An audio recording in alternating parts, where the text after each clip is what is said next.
Assalamu alaikum, my dear students. This is the video lecture series on 10th class science syllabus. Previously हमने पढ़ा था neuron के बारे में, तो आज हम पढ़ेंगे स्ट्रक्चर ऑफ ब्रेन. तो it's a brief introduction, it's a brief outline I am presenting, it's not a comprehensive study. तो इससे पहले कि हम ब्रेन का स्टडी स्ट्रक्चर पढ़े और फंक्शंस पढ़े, उससे पहले मैं आपको बताना चाहूँगा रिसेप्टर्स के बारे में. मैंने पहले यहाँ लिखा है रिसेप्टर्स और उसके बाद थोड़ा टाइप्स ऑफ न्यूरॉन्स. रिसेप्टर्स होते क्या है? ये स्पेशलाइज्ड न्यूरॉन्स होते हैं, स्पेशलाइज्ड सेंसरी ऑर्गन्स होते हैं. आई है, आपका स्किन है, आपकी नोज़ है.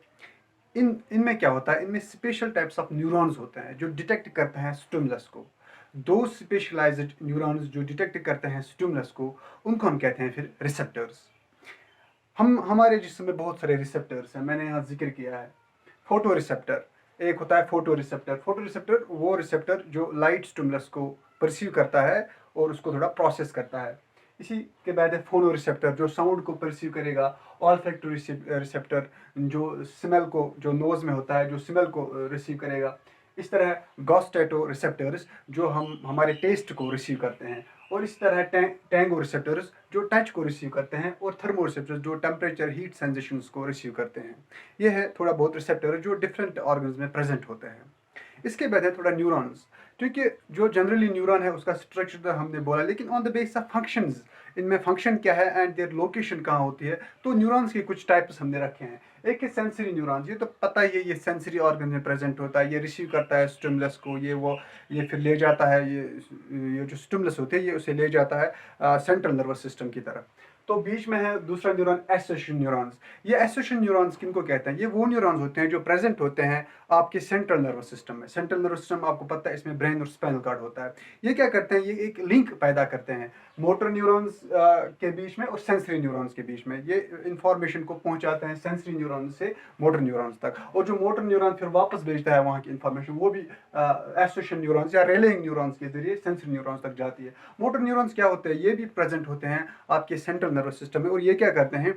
ये भी जो आपका रेस्पॉन्स होगा, जो आपका एक्शन होगा इन रेस्पॉन्स टू स्टिमुलस, जिसको आप रेस्पॉन्स कहते हो, उस रेस्पॉन्स को बनाता है और उस रेस्पॉन्स को फिर पहुंचाता है. ये कौन से न्यूरॉन्स होते हैं? उनको कहते हैं मोटर न्यूरॉन, जहाँ से वापस सिग्नल आता है. मिसाल के तौर पर अगर मैंने हॉट प्लेट को टच किया, जो यहाँ से न्यूरॉन्स जाएंगे वो जाएंगे सेंसरी न्यूरॉन्स, बीच में आएंगे एसोसिएशन न्यूरॉन्स, और वहाँ से जो सिग्नल भेजेंगे वो होंगे मोटर न्यूरॉन्स. इसके बाद हम पढ़ेंगे स्ट्रक्चर ऑफ द ब्रेन. आपको पता है जो ये ब्रेन है, it's the highest seat of coordination, highest seat of control and coordination. तो यही हमारे जिस्म का जो सेंट्रल नर्वस सिस्टम है, जो सेंट्रल नर्वस सिस्टम है आपका, उसका 98% जो होता है आपका सेंट्रल, उसका जो 98% मास जो होता है वो सिर्फ कॉन्सेंट्रेट होता है इन ब्रेन. ये जो ब्रेन है ये एक सॉफ्ट है, वाइट स्ट्रक्चर है. ये प्रेजेंट का जो आपका ये सिक्कल होता है, इसका जो ऊपर वाली जो कैविटी होती है, इसको जो क्रेनियम कहते हैं, क्रेनियम जो होता है इसी के अंदर ये मौजूद होता है. It's protected in a skull, in a bony cage, that's called as cranium. जो क्रेनियम के अंदर ये किस चीज़ में फिर फिट होता है? ये एक फ्लूइड फिल्ड बैलून एक होता है, उसी के अंदर होता है. जब हमने इसे स्टडी किया तो ब्रेन के ऊपरी जो आउटर पोर्शन था उसमें हमने देखा कुछ मेम्ब्रेन्स थे जिसमें एक कवर होते हैं, उनको कहते हैं मेनिंजीज. 3 मेम्ब्रेन्स होती हैं, 3 मेम्ब्रेन्स होती है जिसके ये अंदर प्रोटेक्ट होता है. इन मेनिंजीज के दरमियान, इन मेम्ब्रेन्स के दरमियान एक फ्लूइड होता है जिसको कहते हैं सेरेब्रोस्पाइनल फ्लूइड. सेरेब्रोस्पाइनल फ्लूइड ये क्या होता है? ये शॉक एब्जॉर्बर होता है. आपको जब झटका, अगर आप कभी चलते हो तो अचानक से आपका सर टकरा जाता है, तो उस वक्त क्या होता है? पहले तो आपका ये क्रेनियम बचाता है. हो सकता है कोई शॉक जब अंदर जाए तो सेरेब्रोस्पाइनल फ्लूइड जो है वो उसमें कंसंट्रेट करता है, उसको वो अंदर तक उस शॉक को जाने नहीं देता है. एक इंसुलेटिंग मीडियम बनता है वहाँ. तो उसके बाद हम स्टडी करेंगे ब्रेन का, तो ये इसको हम स्टडी करने के लिए हम इसको डिफरेंट पार्ट्स में डिवाइड करते हैं. आपने देखा कि ये होता है आगे से, जो ये टेम्पोरल रीजन में होता है, ये फोरहेड में होता है, और यहाँ से यहाँ ऊपर तक, इसको कहते हैं हम फोर ब्रेन. जो ऊपर से दिखाई देता है ये फोर ब्रेन. फोर ब्रेन के नीचे साइड में अगर देखेंगे बीच में यहाँ, तो ये है मिड ब्रेन, और लास्ट में आता है हैंड ब्रेन. अगर हम फोर ब्रेन, पहले हम फोर ब्रेन को स्टडी करेंगे. मैंने यहाँ लिखा है फोर ब्रेन. जो ये फोर ब्रेन होता है, इसमें आपने देखा जो फोर ब्रेन है ये मैन थिंकिंग पार्ट है. जो भी आपका ब्रेन है उसमें जो मैन थिंकिंग का काम करता है वो करता है फोर ब्रेन, और ये लार्जेस्ट पार्ट भी फिर है. और इसके बाद हम देखते हैं ये फोर ब्रेन बनता है किन चीज़ों से. इसमें हमने डिफ्रेंशिएट किया तो कुछ स्ट्रक्चर्स दिखे. एक है ऑल्फैक्टरी लोब ऑल्फैक्टरी लोब्स जो होते हैं, ये वन पेयर ऑफ लोब होता है, दो लोब्स होते हैं, ये आपके सेंस ऑफ स्मेल को कंट्रोल करते हैं। ये थोड़ा डिफ्रेंशिएटेड है इसमें फोर ब्रेन में। और दूसरा स्ट्रक्चर है सेरेब्रम। ये जो सेरेब्रम है ये लार्जेस्ट पार्ट है आपके फोर ब्रेन में, ये लार्जेस्ट पार्ट है, ये 80% बनाता है आपका फोर ब्रेन। तो हुआ क्या, जब हम सेरेब्रम को देखेंगे, अगर हम मीडियन में एक डिवाइड करें, एक लाइन ऐसे मीडियम में, तो जो ये सेरेब्रम होता है, सेरेब्रम, तो ये दो हेमिस्फीयर्स में डिवाइड होता है, दो इक्वल हाफ्स में डिवाइड होता है, उनको कहते हैं लेफ्ट हेमिस्फीयर और राइट हेमिस्फीयर। लेकिन जब हम जो हेमिस्फीयर का जो ऊपर वाला फ्लोर था, जब हमने वो देखा तो वो फोल्डेड था। जो फोल्डेड था उसमें फिर ग्रूव्स एंड रिजेस बन गए, ग्रूव्स एंड रिजेस, वो जिगजैग शक्ल में बन गए, ग्रूव्स एंड रिजेस में, उनको कहते हैं गायरस एंड सल्की। वो आप हायर क्लास में पढ़ेंगे। आप ये समझना कि जो फ्लोर ऑफ द सेरेब्रम होता है वो फोल्डेड होता है, क्योंकि उसमें ज़्यादा फिर मास फिर कंसंट्रेट होता है।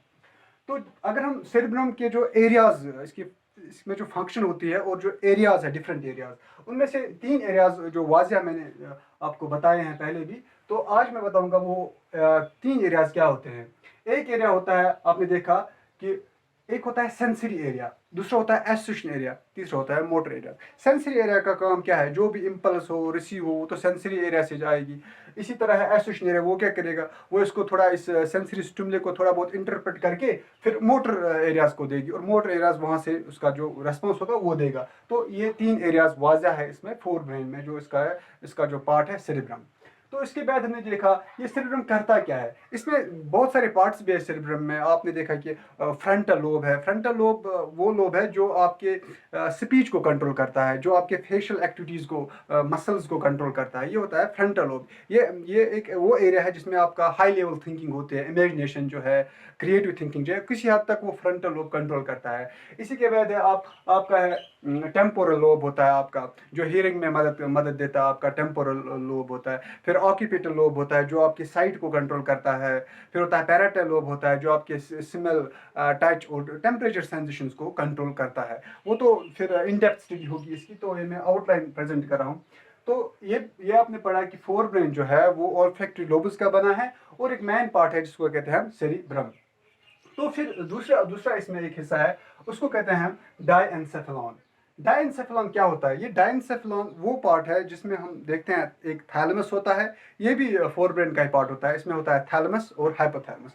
ये जो थैलेमस और हाइपोथैलेमस है, ये क्या है, ये एक पेयर ऑफ लोब्स होते हैं, मास होता है, न्यूरॉन्स का मास। तो वो क्या करते हैं, थैलेमस देखा गया ये पेन और टच को कंट्रोल करता है। इसी तरह हाइपोथैलेमस जो भी आपकी इनवॉलेंटरी एक्शंस होगी, ये खुद कंट्रोल नहीं करता है। थैलेमस क्या करता है, जो भी पेन स्टिमुलस होगी, टच स्टिमुलस, वो ये पहुंचाता है सेरेब्रम को। इसी तरह अगर हाइपोथैलेमस में जो भी इनवॉलेंटरी एक्शन होगी, हंगर है आप में, आपको नींद आ रही है, आपकी ब्लिंकिंग हो रही है, तो इस किस्म की जो ये स्टिमुलस होगी, इस किस्म की जो इन्फॉर्मेशन होगी, इनवॉलेंटरी इन्फॉर्मेशन, तो हाइपोथैलेमस उसको प्रोसेस करेगा और उसको फिर भेजेगा सेरेब्रम की तरफ। तो इसके बाद हम देखते हैं, ये हो गया आपका फोर ब्रेन। इसके बाद होता है दूसरा जो पार्ट है, वो जो मैंने दिखाया अभी आपको, अंदर की तरफ से है, वो है मिड ब्रेन। जो what is mid brain, as the name suggested, it is present in the middle of the fore brain and the hind brain. जो ये मिड ब्रेन होता है, तो मिड ब्रेन में क्या होता है, पहले से ही हम लोब्स देखते हैं, ऑप्टिक लोब्स होते हैं, दो ऑप्टिक लोब होती है। Each optic lobe then gets divide into 2। तो इसका मतलब है कितने लोब्स होंगे, तो वो होंगे 4 ऑप्टिक लोब्स। ये ऑप्टिक लोब्स क्या करते हैं, ये 4 ऑप्टिक लोब्स आपकी जो भी साइट और विजुअल स्टिमुलस होगी, उनको प्रोसेस करना, उनको पहुंचाना और उनके बारे में डिसीजन लेना, वो यही करेगा ये ऑप्टिक लोब्स। इसके बाद आता है सेरेब्रल पेडिंकल्स। ये सेरेब्रल पेडिंकल्स क्या होता है, ये भी एक बैंड ऑफ नर्व फाइबर्स होता है, बंच ऑफ नर्व फाइबर्स होता है। ये क्या करता है, ये आपके फोर ब्रेन को आपके हाइंड ब्रेन के दरमियान जो कोऑर्डिनेशन होगी, फोर ब्रेन को मिलाता है हाइंड ब्रेन, इनको कहते हैं सेरेब्रल पेडिंकल्स। तो ये शॉर्ट में हम मिड ब्रेन तक इतना ही लिमिटेड करेंगे अपनी स्टडी। तो इसके बाद एक दूसरा ब्रेन है जिसको कहते हैं हाइंड ब्रेन, जो एक मेन पार्ट है। इस वक्त जो भी मेरी एक्टिविटी हो रही है, चाहे अंदर से होगी, चाहे मैं जो एक्टिविटी यहाँ कर रहा हूँ, वो मोर और लेस कंट्रोल्ड होती है हाइंड ब्रेन से। तो हाइंड ब्रेन में कुछ पार्ट्स है, सेरिबेलम है, या पोनस वेरोली है, या मेडुला ओब्लंगेटा है। पहले हम देखेंगे ये जो सेरिबेलम है ये करता क्या है। आपने देखा सेरिबेलम जो है ये पीछे साइड में है, यहाँ सेरिबेलम जो ये क्या करता है, जो भी आपका पोस्चर होता है, आपका जो पोस्चर मेंटेन होता है, व्हेन यू वॉक इरेक्ट, आपका जो बैलेंस होता है एक पार्ट से दूसरे पार्ट का, left side right side of the body, तो इसमें एक बैलेंस चाहिए। तो that balance and that posture is maintained by the cerebellum. तो उसके बाद दूसरा पार्ट है पॉनस वेरोली भी एक कोऑर्डिनेटिंग सेंटर ही है। ये एक किस्म का एक कोऑर्डिनेटिंग सेंटर है। सेरिब्रम और सेरिबेलम के दरमियान जो कोऑर्डिनेटिंग सेंटर है वो पॉनस वेरोली, लेकिन एक इंपॉर्टेंट फंक्शन भी करता है पॉनस वेरोली। ये जो रेस्पिरेटरी मूवमेंट्स होते हैं आपके लंग्स फंगस का, जिसको आप ब्रीदिंग मूवमेंट्स कहते हैं, ये रेस्पिरेशन को किसी हद तक कंट्रोल करता है पॉनस वेरोली। उसके बाद है मेडुला ओब्लंगेटा, जो भी आपका पोस्टीरियर पार्ट होता है पीछे से, ये वहाँ प्रेजेंट होता है। ये फिर कंटिन्यू होता है स्पाइनल कॉर्ड से। जो भी मेडुला ओब्लंगेटा की फंक्शंस है, वो आपके जिस्म के अंदर इस वक्त बहुत सारी फंक्शंस होती है। आपका ब्लड प्रेशर हो रहा है, आपका हार्ट बीट हो रहा है, आपकी ब्रीदिंग हो रही है, या आपके सलिवा की सेक्रेशन होती है। ये जो इनवॉलंटरी एक्शंस आपके अंदर होते हैं, तो वो इनवॉलंटरी एक्शंस जो है वो कंट्रोल करता है सब, जो डाइजेशन वाइजेशन जो है वो कंट्रोल करता है मेडुला ओब्लंगेटा। फिर वो एक्सटेंड होता है स्पाइनल कॉर्ड में। तो हमने एक आउटलाइन प्रेजेंट किया आपको कि जो ब्रेन है इसको हम डिवाइड करते हैं 3 रीजन्स। एक होता है फोर ब्रेन, और होता है मिड ब्रेन, और होता है हैंड ब्रेन। फोर ब्रेन में आपने देखा जो मेन पार्ट्स है वो है ओल्फैक्टरी लोब्स है, और है सेरिब्रम है, और फिर है डायएन्सेफेलॉन। तो ये 3 पार्ट्स है फोर ब्रेन में। क्या क्या है, मैं दोबारा से बोलता हूँ, ओल्फैक्टरी लोब्स है, सेरिब्रम है, और डायएन्सेफेलॉन। डायएन्सेफेलॉन मैंने बोला वो थैलेमस और हाइपोथैलेमस होता है। उसके बाद है मिड ब्रेन, उसमें होता है ऑप्टिक लोब्स, और होता है सेरिब्रल पेडिंकल्स। और इसके बाद हमने हाइंड ब्रेन देखा, इसमें होता है सेरिबेलम, पॉनस वेरोली होता है, और मेडुला ओब्लंगेटा होता है। आई होप आपको ये लेक्चर जो मैंने क्विकली आपके सामने प्रेजेंट किया, किसी हद तक थोड़ा कॉन्सेप्ट क्लियर हुए होंगे। तो इंशाल्लाह हम दूसरी सीरीज में करेंगे रिफ्लेक्स एक्शन पे बात। ओके, अस्सलाम वालेकुम।